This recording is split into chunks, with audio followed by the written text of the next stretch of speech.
कहाँ से बताएंगे रियल नंबर, ठीक है। रियल नंबर का वास्तविक संख्या के बारे में फिर बताएंगे, ठीक है।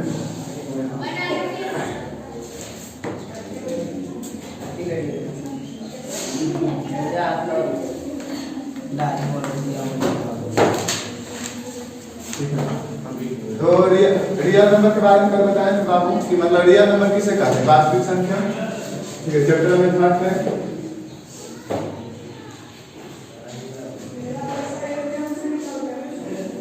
Real number. देखो इधर रियल नंबर मतलब वास्तविक संख्या के बारे में बता रहे थे।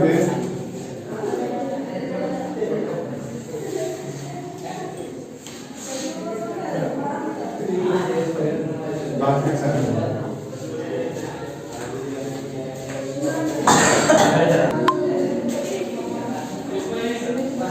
देखो बाबू, रियल नंबर मतलब वास्तविक संख्या की कल डेफिनेशन हो गया। बताना कि प्राकृतिक संख्या, पूर्ण संख्या मतलब natural number, whole number, prime number, integer और फिर इवन नंबर, ऑड नंबर, ये सब सारा हो गया। रेशनल नंबर मतलब परिमेय संख्या, रेशनल नंबर अपरिमेय संख्या। उसके बाद बताना कि रियल नंबर मतलब वास्तविक संख्या। तो वास्तविक संख्या किसे कहते हैं, परिमेय संख्या और अपरिमेय संख्या के समूह को, मतलब परिमेय संख्या और अपरिमेय संख्या जिसमें दोनों मिला हो तो उसे क्या कहते हैं, वास्तविक संख्या। मतलब जिसमें परिमेय और अपरिमेय दोनों संख्या मिला रहता है तो उसे क्या कहते हैं, वास्तविक संख्या, ठीक है। वास्तविक संख्या तक हो गया था। अब हम जानते हैं इसमें पढ़ना है एक शांत और अशांत के बारे में पढ़ना है। किसके किसके, शांत और अशांत। वास्तविक संख्या में मतलब कि हमें पढ़ना है इसमें शांत और अशांत का भी जरूरत पड़ता है कि शांत दशमलव किसे कहते हैं, शांत दशमलव किसे कहते हैं। जैसे देखो शांत के बारे में पहले पढ़ रहे हैं। शांत, इसे कुछ लोग शांत बोलते हैं, शांत दशमलव भी बोलते हैं, ठीक है। शांत दशमलव, शांत और शांत दशमलव में क्या अंतर, मतलब ऐसा दशमलव जो शांत हो जाता है। शांत मतलब नाम ही समझ चल रहा है, शांत जो शांत हो जाता है, अशांत मतलब जो शांत नहीं होता। समझने की बात ये है कि देखो शांत दशमलव किसे कहते हैं, वैसा संख्या जिसके हर का गुणनखंड, क्या लिखाते हैं, वैसा संख्या जिसके हर का गुणनखंड केवल 2 या केवल 5 या दोनों, ठीक है, तो उसे शांत दशमलव कहते हैं। मतलब कि जैसे एग्जांपल में समझो, एग्जांपल 3/8 हम क्या बता रहे हैं, वैसा संख्या जिसके हर का गुणनखंड, क्या हर, वैसा संख्या जिसके हर का गुणनखंड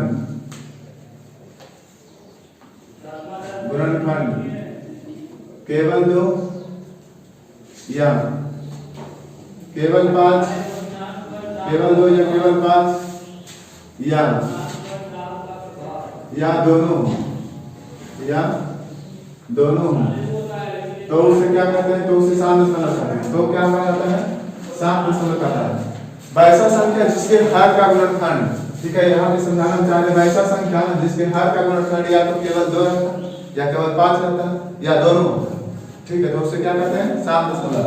जैसे समझो इसको, हर का ऊपर वाला संख्या क्या बोलते हैं, अंश, इसको क्या बोलते हैं, अंश, और नीचे वाला संख्या क्या बोलते हैं, हर। तो हर का गुणनखंड करेंगे तो 2 दूना 4, 4 दूना 8, नीचे में क्या है, केवल 2 है बाबू, नीचे क्या है, हर का गुणनखंड क्या है, केवल 2 है, हर का गुणनखंड क्या है, केवल 2 है। इसलिए हम इसे क्या कहेंगे, शांत, क्या कहेंगे, शांत। इसको लिखेंगे शांत दशमलव, पहले सब समझो उसके बाद लिखना, ठीक है। क्या होगा, शांत दशमलव। तो हम कैसे मान लेंगे कि शांत दशमलव, हम परिभाषा के अनुसार तो बता दें कि वैसा संख्या जिसके हर का गुणनखंड, जिसके हर का गुणनखंड केवल 2 या केवल 5, मतलब 8 को गुणनखंड के 2 दूना 4 दूना 8 आया, तो क्या होगा, शांत दशमलव। इसको हम ऐसे नहीं लिख सकते 3/2 पर पावर क्यूब, क्योंकि 2 3 बढ़ते हैं इसलिए 2 पर पावर क्यूब दिया, मतलब शांत दशमलव है, क्योंकि नीचे में केवल क्या आ रहा है, केवल 2 आ रहा है। जब केवल 2 रहता है तो बोलते हैं शांत दशमलव, जब केवल 5 रहता है तो बोलते हैं शांत दशमलव, और जब 2 या 5 मिलकर रहता है तो बोलते हैं शांत दशमलव। एग्जांपल, अगला एग्जांपल देखो, अगला एग्जांपल क्या दे रहे हैं, जैसे मान लीजिए 8/25, ठीक है। तो 8/25 को जब हम गुणनखंड करेंगे तो सबसे 25 आएगा, आएगा नहीं, तो नीचे में क्या है बाबू, केवल 5 है, नीचे में केवल 5 है नहीं, तो इसको बोलेंगे क्या है, शांत दशमलव, क्या है, शांत दशमलव। कोई प्रॉब्लम नहीं है, समझा रहा है, शांत दशमलव। या तो दिल के 7 बटा मान लीजिए 100, 7 बटा क्या है 100, तो हम कैसे मान लेंगे कि 7 दशमलव है। देखो यहाँ लिखेंगे 7। जब 100 को गुणनखंड करेंगे तो किस रूप में गुणनखंड होता है? 2 से 50, फिर 2 से 25 और फिर 5 बचे 25, इस रूप में होता है। तो नीचे क्या लिखेंगे? 2 दूना 4, 4 पचे 20 और पचे 100, है ना। तो नीचे में केवल जब 2 रहेगा, सुनो, जब नीचे में हर का गुणनखंड जब केवल 2 रहे क्या होता है? 7 दशमलव। जब केवल 5 रहता है क्या होता है? 7 दशमलव। जब 2 और 5 मिलकर रहता है क्या होता है? 7 दशमलव। तो इसे क्या बोलेंगे? शांत दशमलव, शांत दशमलव, ठीक है। देखो इसमें 2 भी और 5 भी, इसलिए बोले शांत दशमलव। अब देखो इसको डिवाइड करके देखेंगे, जैसे हम पहले डिवाइड करते थे, भाग बनाते थे, उस अनुसार से देखेंगे। जैसे देखो यहाँ 3/8, 8 से भागा 2 3, क्या लगता है? संभव है? नहीं लगेगा, नहीं लगेगा। क्या लिखेंगे? यहाँ पे पॉइंट बैठाते हैं, लेकिन आगे 0 0 और 0 पर पॉइंट बैठाते हैं। आगे क्यों 0 लेते हैं? तो 0 अपने मन से लेते हैं, स्वभाव में। चाहे कुछ लोग कहे कि दूसरा तरीका जाओ, इसको 0 क्यों लेते हैं? नहीं लगाना कुछ मत, तो 0 मत लगाया, हाँ 0 आया, माइनस कर दें तो 3 आया, क्या 8 में 0 तो क्या आएगा? 0। ऐसे इतना इसमें वो कंफ्यूजन होना है, मतलब 0 ऐसे लगा देंगे, ठीक है। उसके बाद पॉइंट देना। अब इसको हमें और तोड़ना है, तो यहाँ 0 बैठाएंगे, पॉइंट के बाद क्या आता है? 0 आता है। कितना 0 आता है? 1 0 आता है। कितना होगा? 8 या 24। जब बताया जाता है तो सारे इधर देखो, सब इधर देखो, 10 में से 4 गया तो 6 और काटो। तो आप बताओ 6 है, तो फिर भी 8 से तो छोटा है ना, भाग बनाना तो आप लोग जानते हैं। तो फिर से यहाँ पॉइंट नहीं देना है। जब एक बार पॉइंट पड़ जाता है दोबारा पॉइंट नहीं देना है। 0 एक बार अपने आप आएगा, फिर क्या करते रहेंगे? 8 से 55, देखो काटो 4, फिर 0 आएगा, 8 बचे 40। यहाँ से क्या समझ कि पॉइंट में आया लेकिन पूरा कट गया। मान लीजिए पॉइंट में आया बाबू, लेकिन क्या होगा? पूरा एक्स्ट्रा कट रहा है। तो जब पॉइंट में आता है 7 दशमलव, मतलब दशमलव भी है लेकिन क्या है? 7 है। दशमलव है लेकिन क्या है? 7 है। मतलब कि 7 में मतलब कि पूरा कभी ना कभी कट जाता है, इसलिए 7 है। दूसरा तो बोलेंगे 7 कौन है? जैसे देखो 1/3 है, 3 से भागा 1 में तो कितना आएगा? 0 पॉइंट आएगा, यहाँ 0 लिखेंगे, 3 तिया 9 आएगा, 9 आएगा बाबू। फिर एक यहाँ पॉइंट बैठा हुआ है इसलिए 0 आएगा, फिर 3 तिया 9।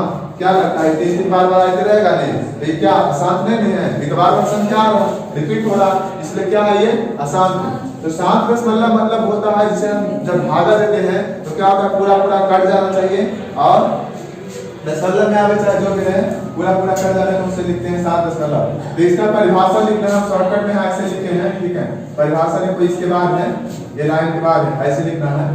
वैसा संख्या जिसके हर का गुणनखंड केवल 2 या केवल 5 या दोनों हो, तो उसे क्या कहते हैं? 7 दशमलव कहते हैं। लिखो 7 दशमलव में लिखना है बाबू कि वैसा संख्या जिसके हर का गुणनखंड केवल 2 या केवल 5 या दोनों हो, तो उसे 7 दशमलव कहते हैं, ठीक है। लिखो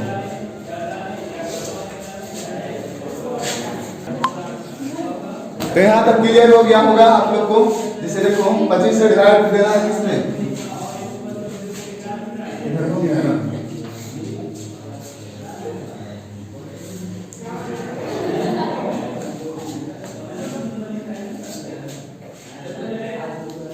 एग्जाम्पल नंबर सेकंड। और एग्जाम्पल हम ले सकते हैं, जैसे 3/2/5 गुणे 5/3, जो भी संख्या है समझो।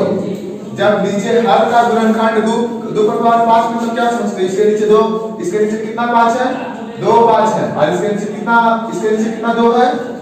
5 2, मतलब 2/5 मतलब समझेंगे क्या? कितना 2? 5 2, और 5/3 मतलब क्या समझेंगे कि मतलब 5 3 बार है, ठीक है। तो जब हर के गुणनखंड जब नीचे में केवल 2 रहे, चाहे ऐसे रहे 1/2/80, तो क्या होगा? 7 दशमलव क्या होगा? 7। और ये क्या होगा? 7। और जैसे मान लीजिए 3 बटे कोई और संख्या ले लेते 11/2/5 क्या होगा? 7। कुछ भी ले सकते हैं। तो मतलब सिंपल सी बात ये समझो कि जब हर का गुणनखंड केवल 2 रहे तो 7, केवल 5 रहे तो 7, या 2 और 5 मिलकर रहेगा तो 7। जैसे देखो हम समझते हैं कि 8 बटा कितना? 25, ठीक है। तो इसको क्या करेंगे? 8 बटा 5 लिखेंगे। हर का गुणनखंड केवल क्या है? शांति बाबू, हर का गुणनखंड क्या है? 5 केवल 5 नहीं बाबू, इसमें क्या होगा 7। तो कैसे 7 में 25 से भागा देखो 8 में दो, 25 से भाग क्या करेंगे 8 में देंगे, तो बोले यहाँ पे 0 पॉइंट बैठाएंगे, तब 25 दिया 75 काटो 5 और 0, तो 25 गुना 50। देखो दशमलव में है, दशमलव में है लेकिन क्या है 7, इसलिए इसे क्या बोलते हैं 7 दशमलव, क्या बोलते हैं 7 दशमलव। 7 दशमलव में कोई प्रॉब्लम नहीं है ना, तो हम ऐसे दिखाते हैं जब हर का पूर्णांक केवल 2 या केवल 5 रहे तो उसे 7 दशमलव कहते हैं। कुछ लोग ऐसे करके आपको दे देंगे कंफ्यूज करने के लिए 7/2 पर पावर n गुने 5 पर पावर n, तो क्या लिखना है इसको 7 लिखना है, क्या लिखना है 7 दशमलव। क्यों हम इसको 7 दशमलव लिखेंगे, क्योंकि 2 पर पावर m का मतलब होता है 2 पर कुछ ना कुछ पावर, 2 पर क्या है कुछ ना कुछ पावर है, आगे भी क्या है पावर है, लेकिन पावर रहेगा तो क्या रहेगा पूर्णांक रहेगा। कौन सा पावर रहेगा पूर्णांक, मतलब यहाँ m के यहाँ पर ऐसे लिखा रहेगा m के यहाँ पर 1 2 3 4 5 ये सब कुछ आना चाहिए, m के यहाँ पर इसी प्रकार से 1 2 3 कुछ इस बात से m के यहाँ पर ऐसे लिखेगा 1/2, 7 का पावर 2/1 का पावर 2 ऐसे लिखेगा तो 7 नहीं होगा। 7 कैसे होगा, ऐसे हो जाएगा, देखो 7 में √2 आ जाएगा, 1/2 पावर मतलब 11 पावर, तो √2 आएगा, √2 आएगा। 7 का √2 तो क्या है परिमेय संख्या थोड़ी, 7 थोड़ी है आसान, क्या है आसान, तो मतलब पावर रहना चाहिए लेकिन कैसे पूर्णांक रूप में 1 2 3 4 5 माइनस में रहना चाहिए, पूर्ण संख्या रहना चाहिए। पावर पावर कैसे रहना चाहिए पूर्ण संख्या, पूर्णांक में नहीं पूर्ण संख्या। कुछ लोग ऐसे समझेंगे इसको, देखो 7 अगर मान ले जाए कि हम इस प्रकार से रहता है, अगर 2 पर पावर -3 रहता है तो पर भी 7 में गिनती आएगा, क्यों 7 में गिनती आएगा, देखो इसको ऐसे लिख सकते हैं 2 पर पावर -3 है नहीं इसलिए पावर ज्यादा ऊपर तो क्या हो जाता है 2 पर पावर 3 हो जाता है। अगर -3 भी लिखा रहे देखो ऐसे तो क्लियर हो गया, बहुत सिंपल। सुनिए कि जब हर का गुणनखंड केवल 2 या केवल 5 रहता है तो हम समझते हैं 7 में, लेकिन अगर 2 पर पावर -3 है तो ये पावर ऊपर जाएगा तो क्या होगा +3। दो जैसे देखो कोई भी संख्या नीचे में माइनस में रहता है तो ऊपर क्या होगा +3।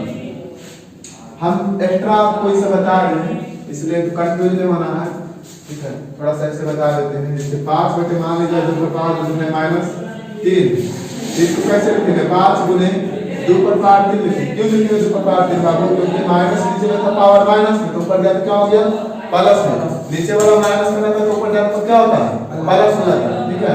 तो आप बताइए ऐसे नहीं लिखेंगे 5 2 पर पावर 3 मतलब 8 और 8 को 40 तो ये ऐसे पता चल रहा है किसान में, मतलब ये बटा दशमलव थोड़ी तो परिमेय संख्या तो ऐसे पता चल रहा है, मतलब जब हर का गुणनखंड केवल 2 या केवल 5 है तो उसे 7 दशमलव का, ठीक है, इसमें कंफ्यूजन नहीं होना चाहिए, ठीक है। अगला लिखना 7 दशमलव, आसान दशमलव वैसा संख्या जिसके हर का गुणनखंड केवल 2 या केवल 5, केवल 5 के अलावा, केवल 5 के अलावा वैसा संख्या जिसके हर का गुणनखंड केवल 2 या केवल 5 के अलावा कोई और हो, वैसा संख्या जिसके हर का गुणनखंड केवल 2 या केवल 5 के अलावा कोई और हो तो उसे आसान दशमलव कहते हैं। क्या कहते हैं आसान दशमलव, आसान दशमलव कहते हैं, मतलब आसान दशमलव कहलाता है या कहते हैं, सही है। आज एग्जाम्पल देखो,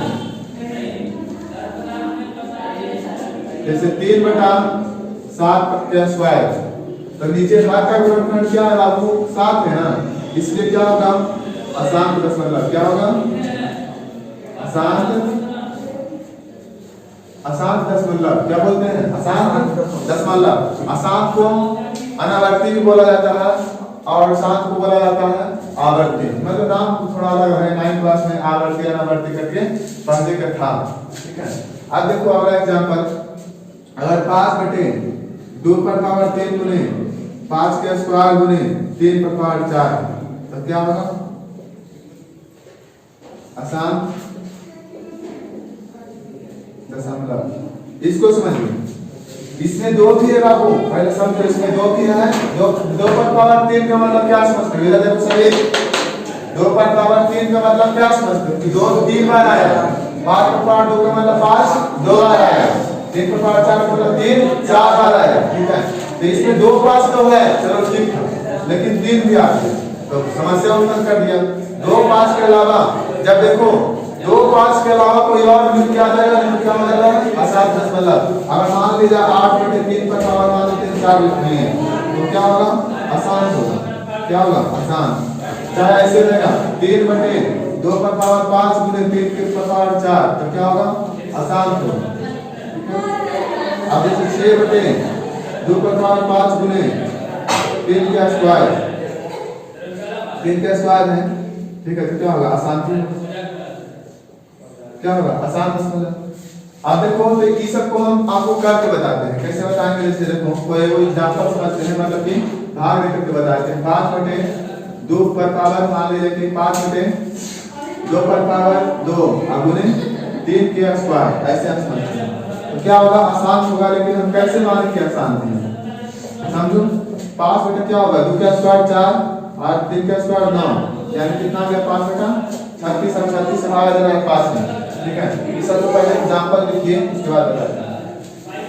एग्जांपल लिखो, आसान दशमलव में बताएं वैसा संख्या जिसके हर का गुणनखंड केवल 2 या केवल 5 के अलावा कोई और हो तो 7 से आसान दशमलव कहते हैं। तो नीचे में हर का गुणनखंड केवल 7 है तो आसान दशमलव कहना है।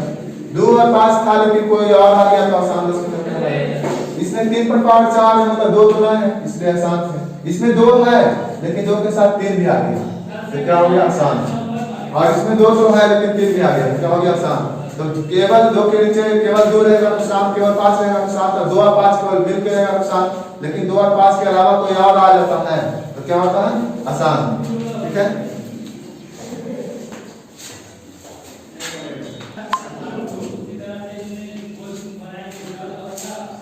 देखो जैसे हम क्या बताएं, क्या जब हर का गुणनखंड बाबू 2 और 5 के अलावा कोई और रहेगा तो क्या समझेंगे आसान दशमलव है।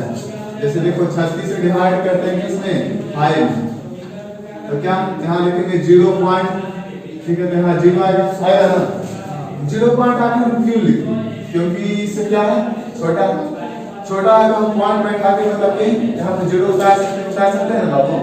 यहाँ 0.0 से यहाँ कितना है 0, 36 से कम 36 माइनस करेंगे तो कितना आएगा 14 आएगा, यहाँ 0 उतरेगा। अब बोलो 36 पढ़ो, 36 दिया होता है 108, कितना होता है 108, 36 चौका होता है 144, ठीक है। तो 144 क्या है ज्यादा हो जाएगा, क्यों लगाएंगे 36 दिया 108, ठीक है, ठीक है। 10 में से 8 गए तो 2 3, बहुत लोग जानते हो डायरेक्ट करते हैं केवल हर का गुणनखंड 2 और 5 के अलावा कोई और हो तो आसान दशमलव है, और उतना भी दिखा दिया जाए तो कोई दिक्कत नहीं है। लेकिन एक मतलब संतुष्टि के लिए वास्तव में क्या ये आसान दशमलव का मतलब ये रूल फॉलो कर रहा है कि नहीं, क्या वास्तव में आसान दशमलव है कि नहीं, हम तो चेक कैसे करेंगे।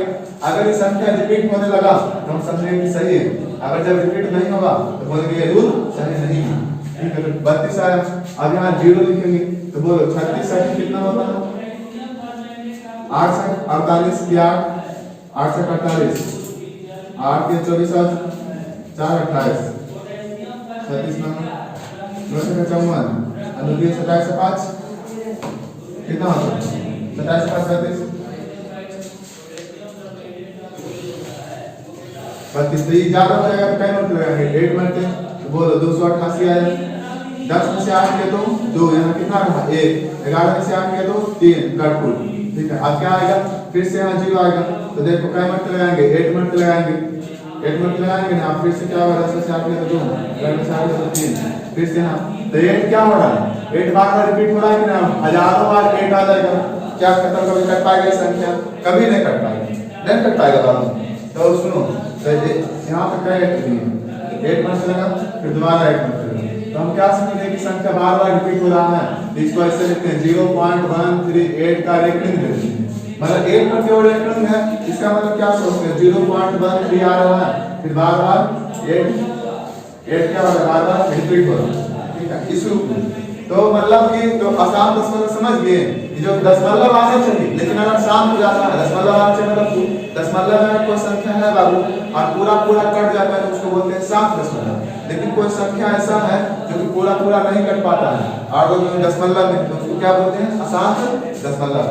यहाँ पे क्लियर होगा, कोई प्रॉब्लम नहीं है।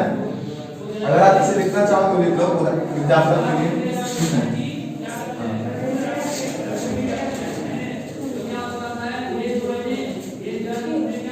तो ऐसे ही आप दूसरे को भी चेक कर सकते हो। अब हम आपको साथी अब आप लोगों से पूछेंगे कि कौन शांत है और कौन अशांत है, जिससे पूछेंगे वो बताना है, ठीक है। ये सब सिंपल क्वेश्चन है, बहुत आसान है, ठीक है। आखिर शांत शांत जैसे बताओ, इस चैप्टर को स्टार्ट करने से पहले हम सारा थ्योरी दे चुके हैं। अब इतना थ्योरी दे चुके हैं कि मतलब क्वेश्चन बन सकता है। एक है अब क्या है, यूक्लिड विभाजन एल्गोरिथम है, अब उसके बारे में बताएंगे। यूक्लिड विभाजन एल्गोरिथम, उसी से चैप्टर आपका एक्सरसाइज 1.1 बनेगा, ठीक है। जैसे हम क्वेश्चन पूछ रहे हैं क्या, 3 गुने 2 पर पावर 2 गुने 5 पर पावर 2, जिससे पूछेंगे वो बताएगा। बोलो बाबू कि शांत या अशांत? देखने में लग रहा है शांत, लेकिन है क्या शांत? कैसे शांत है बाबू? ये 3 से 1 दिन मर गया, कट गया, हाँ कट गया। जब मर जाएगा तो क्या नीचे बचेगा? इतना 2 और 5 के बाद बचेगा। अब क्या शांत है कि नहीं? तो मतलब शांत शांत हम डायरेक्ट, कुछ लोग डायरेक्ट इसको शांत इसलिए कहे होंगे कि 2 और 5 से, लेकिन उसके अलावा कोई 3 आ गया तो उस आकार का नियम क्या है, अशांत है। लेकिन वास्तव में क्या था, शांत। क्लियर है? जैसे बोलेंगे 7 गुने 2 के स्क्वायर गुने 3 के स्क्वायर। अब बताइए शांत या अशांत? अशांत है ना, क्योंकि अगर 7 से 7 काट भी दे तो क्या बचेगा, 1/2 के स्क्वायर गुने 3 के स्क्वायर, तो 2 के अलावा कोई और है बाबू? तो अशांत है। इसीलिए आपको शांत शांत का जो निर्णय लेने की बात है, आखिर आपको इतना क्वेश्चन कंफ्यूज नहीं करेगा कि मान लीजिए तो बहुत बड़ा संख्या यहाँ पे दे देता है ऐसे, और मतलब उतना कंफ्यूज में आपको नहीं आएगा। एक सिंपल तरीका से आपसे पूछा जाएगा। अगर नीचे हर का गुणनखंड आप केवल 2 देखते हैं तो बोल देना आप शांत, जब केवल 5 देखते हैं तो बोल देना है शांत, और 2 और 5 मिलकर रहेगा तो बोलना है शांत, लेकिन 2 और 5 के अलावा कोई और रहेगा तो बोलना है अशांत। तो शांत शांत में आपका कंफ्यूजन नहीं होना चाहिए। एग्जाम्पल में आप इसको लिख लीजिए थोड़ा सा, कि आपको ध्यान में रहे, ठीक है, कि क्या है शांत,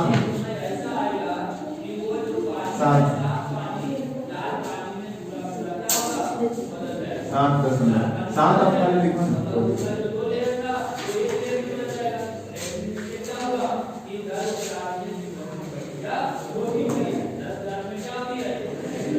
अब देखो जो इस चैप्टर में पढ़ना एक्सरसाइज 1.1 में शांत शांत हो गया सारा, मतलब कि होल नंबर प्राइम नंबर सब कुछ बता दें। इसके पहले वाले वीडियो में, इसके पहले वाले क्लास में मतलब बताया गया था। अब जानना है क्या, यूक्लिड विभाजन एल्गोरिथम। यूक्लिड विभाजन एल्गोरिथम, यूक्लिड विभाजन एल्गोरिथम। यूक्लिड विभाजन एल्गोरिथम क्या होता है, A बराबर BQ प्लस R। तो A क्या होता है, A को बोलते हैं भाज्य, A को क्या बोलते हैं भाज्य, B को बोलते हैं भाजक, B को क्या बोलते हैं भाजक, Q को बोलते हैं भागफल, क्या भागफल, और R को बोलते हैं शेषफल, क्या बोलते हैं शेषफल, ठीक है। मतलब A बराबर BQ प्लस R होता है यूक्लिड विभाजन एल्गोरिथम से हम बोलते हैं क्या, कि यूक्लिड विभाजन एल्गोरिथम का सूत्र पूछ देगा, बोलेगा क्या होगा तो बोलना कि A बराबर BQ प्लस R। एग्जांपल में आप समझो, आपको जैसे हम समझते हैं कि मान लेते हैं कि मुझे कोई संख्या है यहाँ पे 11 से भागा देना है 123 में, ठीक है। तो क्या होगा, 11 का 11 में लगाएंगे, ठीक है, और कितना होगा माइनस 13, फिर 11 का 11 कितना है शेष 2। तो इसको बोलते हैं क्या बाबू, भाजक, क्या बोलते हैं इसको, बीच वाला को क्या बोलते हैं भाज्य, इसको क्या बोलते हैं भागफल, और इसे क्या बोलते हैं, इसके वाले को शेषफल। तो आपको पता होना चाहिए। तो इसी चीज को जिसको हम भाजक बोले, यहाँ पे क्या है B है, क्या है B, जिसको भाग बोले यहाँ पे क्या है A, जिसे हम भागफल बोले यहाँ क्या है Q, और जिसे शेषफल बोले क्या है R। तो इतना तो पता है कि शेषफल जो है, शेषफल से जो भाजक है में सब बड़ा रहेगा। इससे अच्छा कभी ऐसा देखी हो कि मतलब यहाँ 11 है यहाँ पर 12, ऐसा कभी हो ही नहीं सकता, कभी संभव नहीं, कभी संभव नहीं। मतलब यहाँ लिखेंगे R से बड़ा कौन होता है, यहाँ लिखना है क्या, मतलब B जो है R से बड़ा होता है, आर से बड़ा होता है कौन? बी। इसको ऐसे करके लिखो, चाहे बी पहले लिख दो, आर बाद में, बात एक ही है ना। जिधर मुंह खुला होता है उसको बोलते हैं कि बड़ा, ठीक है। तो मतलब कि आर से बड़ा कौन है? बी है, ठीक है। तो आर से मतलब शेषफल से बड़ा होगा कौन? भाजक, ठीक है। और इसको भी लिख लीजिएगा, ध्यान में आपको रहेगा। तो एक लिखा है कि भाज्य का फार्मूला, हाँ इसको लिखिए फार्मूले,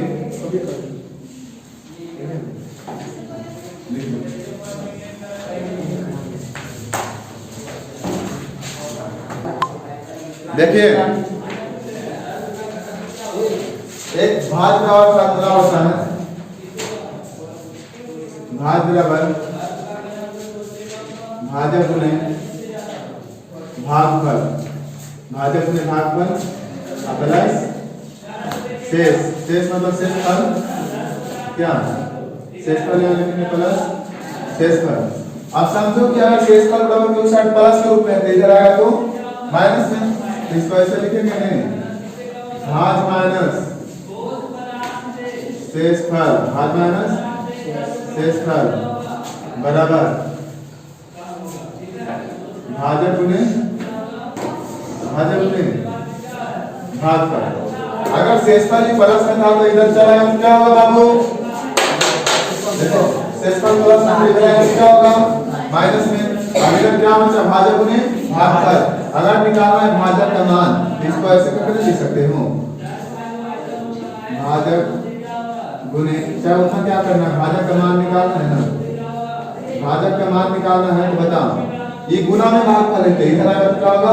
भाजक, यहाँ लिखेंगे भाज माइनस शेषफल, भाज माइनस शेषफल बटा भागफल।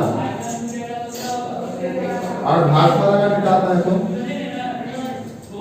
आपको इतना थ्योरी दिए हैं इस चैप्टर में, कोई भी टीचर इतना थ्योरी मतलब करके से नहीं देता है। जितना प्राइम नंबर होल नंबर लिखा है ये सब आपको नहीं बताएंगे, डायरेक्ट चैप्टर स्टार्ट कर देंगे। ऐसा नहीं कि समझाएंगे समझ में आएगा, लेकिन आपको बेसिक जानना चाहिए, ठीक है। अधिकांश टीचर क्या करते हैं, कुछ भी सर्वो से चलाता है, लेकिन बहुत लोग क्या करते हैं, डायरेक्ट चैप्टर स्टार्ट करते हैं। चैप्टर स्टार्ट होने से पहले आपको थ्योरी जानना बहुत जरूरी है, ठीक है। तो भागफल का क्या होगा? अब बताओ अगर भागफल का मान निकालना चाह रहे हैं बाबू, तो अब ये बताओ इसका मान निकालना चाहते हैं तो इसको तो हम भागम भेज नहीं सकते, इसका मान निकालना चाहते हैं तो इसको तो भागम भेज नहीं सकते, मतलब भागम हो ही जाएगा क्या? ये गुना में सबसे इधर जाए तो भागम होगा बाबू। तो भाज माइनस शेषफल, भाज माइनस शेषफल अब बटा भाजक, मतलब समझो ये इधर से देखो, इसका मान निकालना चाह रहे हैं ये गुना में, तो इधर आया तो भागा, मतलब इसके बटा माफी गिरेगा, बटा माफी गिरा। अब इसका मान निकालना चाहते हैं तो ये बटा माफी गिरा, लेकिन इसका मान निकालना चाहते हैं तो इसके बटा माफी गिरेगा। तो भागफल बराबर क्या होगा? भाग माइनस शेषफल बटे भाजक। सही है। यहाँ पे बताने के बाद अब चैप्टर आपका स्टार्ट करते हैं, बुक देना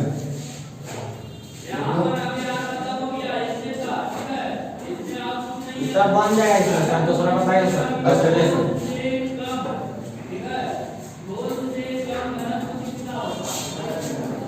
बेटा नीचे लिखिए आज एक्सरसाइज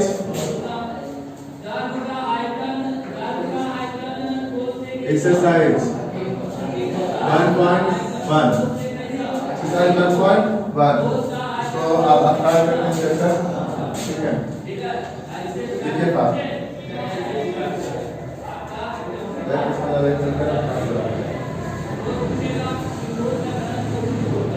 एचसीएफ निकालना है।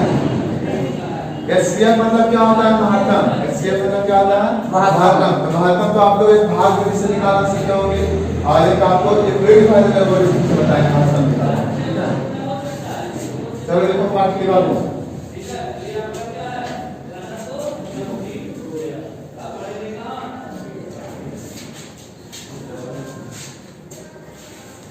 देखिए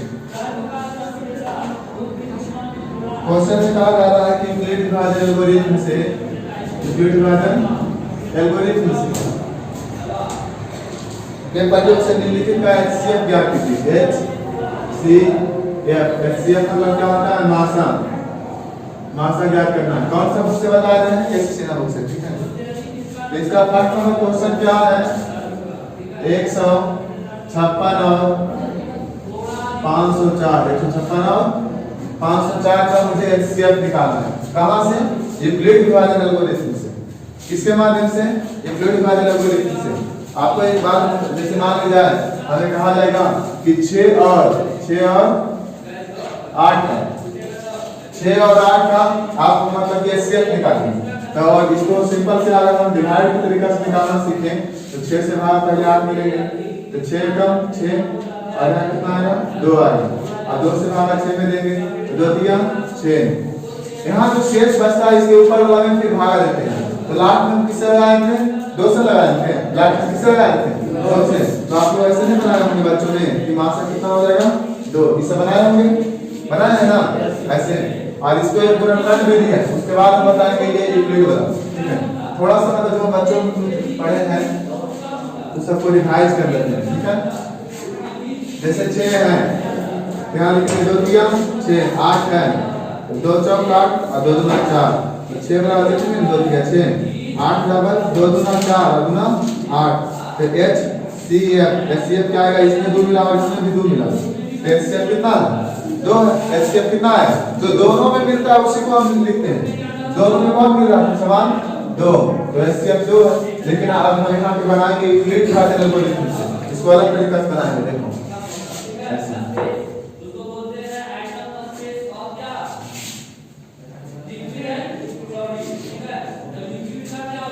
लिखेंगे यूक्लिड विभाजन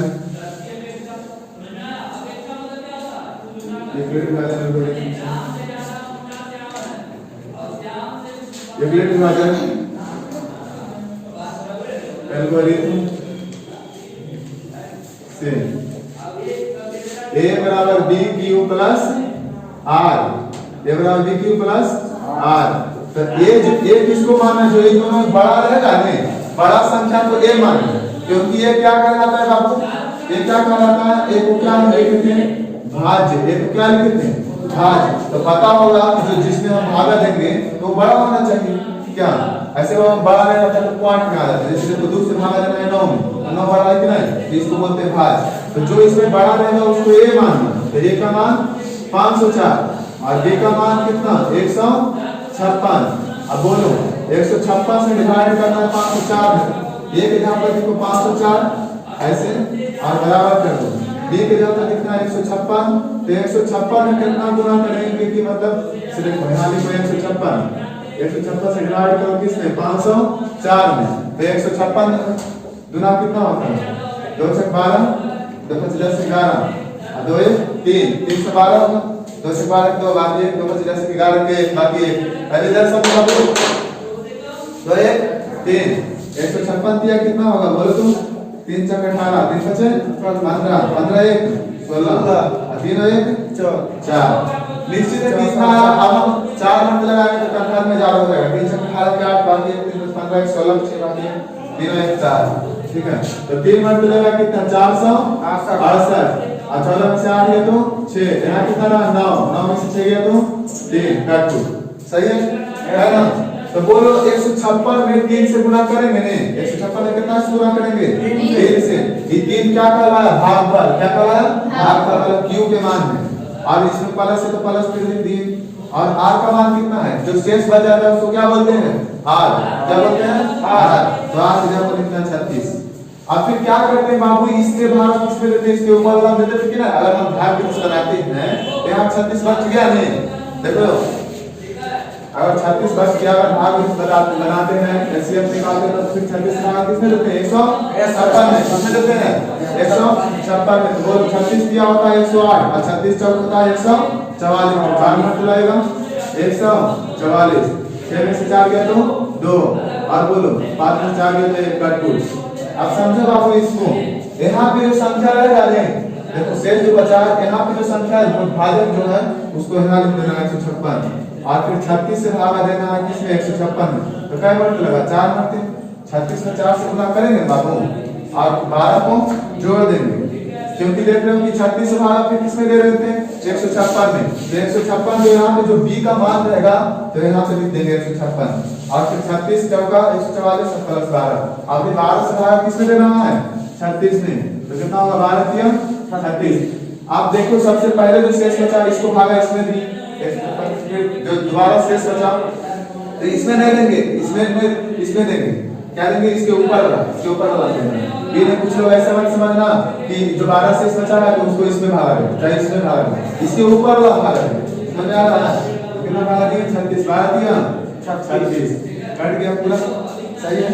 तो यहाँ पे क्या है बाबू 36, इसको किससे भागा देना है, 12 से भागा देना है, 12 दिया 36, यहाँ कट गया, मतलब शेषफल क्या है 0, शेषफल क्या है 0, तो प्लस 0 लिखेंगे। अगर हम इतना लिखते थे और एचसीएफ बराबर होता है क्या बी। अच्छा बताओ ये क्या है, ये किस तरह का है कि नहीं, और इसको बोलेंगे बी क्यू, मतलब समझो ये है, ये बी है, ये क्यू है, यार है, मतलब सिंपल सी बात समझो कि एचसीएफ मतलब जो बी के स्थान पर रहता है लास्ट में, जो बी के स्थान पर रहता है लास्ट में वही क्या कहलाता है एचसीएफ। तो बी के स्थान पर कौन है 12 है, एचसीएफ क्या कहलाएगा 12। अब देखो बनाने का तरीका है, अगर इतना भी बना दी तो कोई दिक्कत नहीं है, लेकिन इधर कॉमा लिख के देखते हैं r बराबर इक्वल टू नॉट 0, मतलब शेषफल का मान 0 नहीं है यहाँ पे 0 नहीं है, इसलिए लिखते हैं r बराबर इक्वल टू नॉट 0। यहाँ पे लिखेंगे r बराबर इक्वल टू नॉट 0 क्योंकि शेषफल का मान तो 0 नहीं है, और यहाँ लिखेंगे कॉमा लिख के r बराबर 0 क्योंकि शेषफल का मान यहाँ 0 आ गया। तो जहां r बराबर 0 आ जाए वहां पे क्या हो रहा है, रुक जाना। अब हम इसको और काट सकते हैं, संभव ही नहीं, अब इसको हम और काट ही नहीं सकते, संभव नहीं है, जब 0 आ जाएगा तो और काटने से क्या फायदा, ठीक है। तो यहाँ r का मान 0, आपको देखो अगर इतना भी बना दिया जाए तो कोई दिक्कत नहीं, इसको ऐसे लिख सकते हो प्रथम चरण, इसको लिखेंगे दूसरा बार पर, इसको दूसरा बार पर लिखते हैं तो द्वितीय चरण। अगर ये सब नहीं लिखेंगे तो कोई दिक्कत नहीं है, लेकिन बहुत लोग ऐसे करके बनाते हैं, ठीक है। इसको लिखेंगे तृतीय चरण, सही है। विचार को ऐसे बना लेना, आप उसको डायरेक्ट भी बना लेना, अगर आप डायरेक्ट भी बनाते हो तो कोई दिक्कत नहीं है, लेकिन इस प्रकार से बनाते हैं तो और ज्यादा अच्छा, ठीक है। प्रथम चरण, दूसरा चरण, तीसरा चरण, और तीसरा चरण तक तो शेषफल का मान 0 हो गया, तो जब शेषफल का मान 0 हो गया तो चौथा चरण तो जा नहीं सकता है, ठीक है। कंप्लीट है, कोई दिक्कत नहीं ना,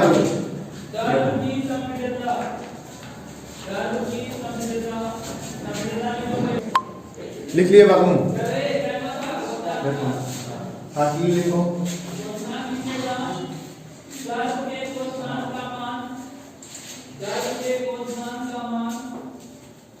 तो एचसीएफ का मान एचसीएफ बराबर बी यहाँ पे इसलिए लिखा गया क्योंकि वास्तव में इधर वाला बोलते हैं ए, इस लाइन को बोलते हैं बी, यहाँ क्यू, और सबसे लास्ट वाला बोलते हैं आर। तो यहाँ एचसीएफ बराबर बी लिखा गया, मतलब एचसीएफ का मान जो यहाँ मान रहता है उसको वही एचसीएफ कहलाता है।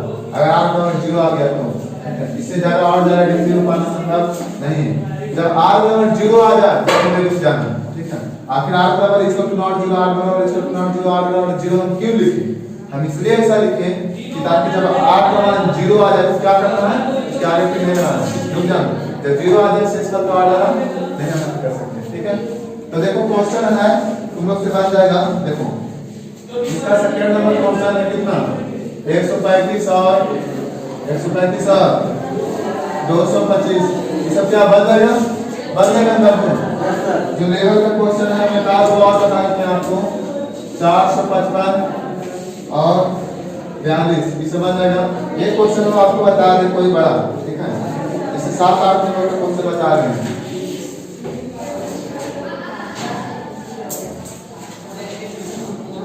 तो ये क्वेश्चन बता देते हैं, इन दोनों में ये कोई पूछ लो, एक बार आप बता देंगे जिससे क्या होगा, क्लियर हो जाएगा, आपको प्रॉब्लम नहीं रहेगा, ठीक है। एक बार आप बता देते हैं, दो क्वेश्चन है इसी प्रकार से कुल मिलाकर के एक का 8 तक क्वेश्चन है, सारा क्वेश्चन तो हम यहाँ नहीं लिखे हैं, लेकिन इन दोनों में से कोई एक पूछ लो, दूसरा बता देते हैं 135 और 225। जब इन दोनों में जो बात ऐसे लिखेंगे यूक्लिड विभाजन एल्गोरिथम से, यूक्लिड विभाजन एल्गोरिथम से, ठीक है। a बराबर bq प्लस r, सही है। जो इन दोनों में बड़ा रहेगा बाबू उसको क्या मानना है, a मानना है, क्या मानना है a, ठीक है। तो a का मान कितना आएगा 225, जो छोटा रहेगा उसको क्या मानना है b, बी, तो बी का मान कितना आया 135। अब इसको ऐसे लिखेंगे 225 बराबर 135। अब 135 से 60 में क्या करो आप इस साइड पे बनाओगे, मतलब कि पूरा पहले भाग विधि से एचसीएफ बना लो, भाग विधि से पूरा एचसीएफ बना लो और यहाँ लिखते जाओ।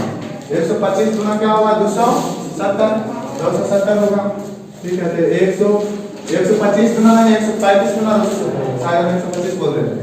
135 गुना कितना होता है 270, ठीक है। यहाँ माइनस करेंगे 0, 12 में से 3 दिया तो 9, कट गया। अब यहाँ 135 में कितना से गुना करेंगे 1 से गुना करेंगे बाबू, करेंगे ना। अब क्या करेंगे 90 को 8 में जोड़ देंगे, ठीक है।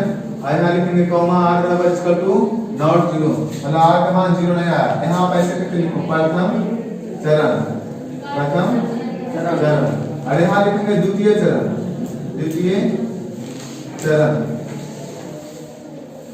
तो ई साइड वाला जो रहता है उसको ए बोलते हैं और इसको बी बोलते हैं, और इसके साथ जो बना होता है उसको क्यू बोलते हैं, इसको आर बोलते हैं। तो आर का मान 0 नहीं आया, पहले सब समझो। देखो यहाँ फिर जो यहाँ बी के स्थान पे है उसको क्या लिखते हैं, इधर लिखते हैं बी के स्थान पे जो है, ठीक है। तो 135 लिखेंगे, आर बराबर किससे भागा देना है 90 से भागा देना है, 90 से भाग देना किसने 135 में। देखो अब यहाँ 90 से बचा बाबू, देने के 90 का 225 में दे देना नहीं, 90 से आगे इसके ऊपर वाला आप देंगे 135 में, तो कितना होगा 90 को 90 एक में 90 कटेगा और माइनस 5, 13 में से 9 गया तो 4। अब यहाँ क्या लिखेंगे 90 गुने कितना 1 और प्लस 45, सही है। आज यहाँ लिखेंगे कॉमा r बराबर इक्वल टू नॉट 0, मतलब r का मान 0 नहीं आया। यहाँ लिखेंगे तृतीय चरण, तृतीय चरण। तो कितना जो b के स्थान पर उसको लिखना है 90, आप किससे भागेंगे 45 से, तो 45 गुना 90 होता है। और यहाँ लिखेंगे प्लस 0 कॉमा r बराबर 0, r का मान कितना आ गया, r का मान 0 आ गया नहीं, तो एचसीएफ कितना होगा 45 होगा, क्योंकि जो b के स्थान पर होता है वही एचसीएफ कहलाता है। तो एचसीएफ का मान कितना आएगा, यहाँ लिखेंगे HCF बराबर 45, एचसीएफ बराबर b चाहे 45 डायरेक्ट में 45 के लिए कोई दिक्कत नहीं। अब 45 से भागा 90 में देंगे, ये लिखे 135 में 90 में देंगे 45 गुना 90, और सबसे लास्ट बात किससे कटा था 45 से, 45 से कटा, इसलिए एचसीएफ कितना होगा 45। क्या आपसे बन जाएगा क्वेश्चन, क्या बन सकता है क्वेश्चन, बन जाएगा नहीं। इसको फिर से समझो, ये प्लेट विभाजन एल्गोरिथम से प्रयोग बताता है कि a बराबर b क्यू प्लस क्या होता है r। इन दोनों में जो बड़ा होता है उसको क्या मानते हैं a मानते हैं, क्या मानते हैं a मानते हैं। प्रथम चरण वास्तव में इसके सामने है, इसके सामने स्पेस नहीं था इसलिए इधर लिखिए प्रथम चरण, ठीक है। अब इसको ऐसे हाँ प्रथम चरण है, तो दोनों में जो बड़ा रहेगा उसको क्या मान लेंगे a, और जो छोटा रहेगा उसको क्या मानेंगे b, ठीक है। तो जो बड़ा है उसको a माने, जो छोटा है उसको b माने। तो 225 में 135 से भाग देंगे, तो 135 में 1 से गुना करेंगे और 90 जोड़ देंगे, और फिर यहाँ पे 135 से भागो, तो 135 का भाग दिया। अभी किससे भाग देंगे इससे 90 से, तो 90 का 90 प्लस 45, अभी 90 को इधर लिख देंगे, किससे भाग देंगे 45 से, 45 का 90 प्लस 0। तो यहाँ r का मान 0 नहीं, r का मान 0 नहीं, लेकिन r का मान यहाँ 0। तो एचसीएफ बराबर इधर वाला क्या बोलते हैं a, और इसको b, इसको q, और इसको c नहीं a b q, और इसे r। तो एचसीएफ बराबर b, जो b के स्थान पर रहेगा लास्ट में वही एचसीएफ का रहेगा, क्लियर है। और भाग विधि से जो आप देखे क्लास में किससे कटा था 45 से, इसलिए एचसीएफ क्या होगा 45 होगा, क्लियर है। यहाँ तो आज के लिए इतना ही रहेगा, और 3 को भी बनाने का विधि है, कल आपको क्लास में बताया जाएगा 3, ठीक है। तो आज के लिए इतना ही है, ठीक है। बना क्या हो गए, ठीक बना लेना, 8 क्वेश्चन है सब बन जाएगा, ठीक है। Thanks class.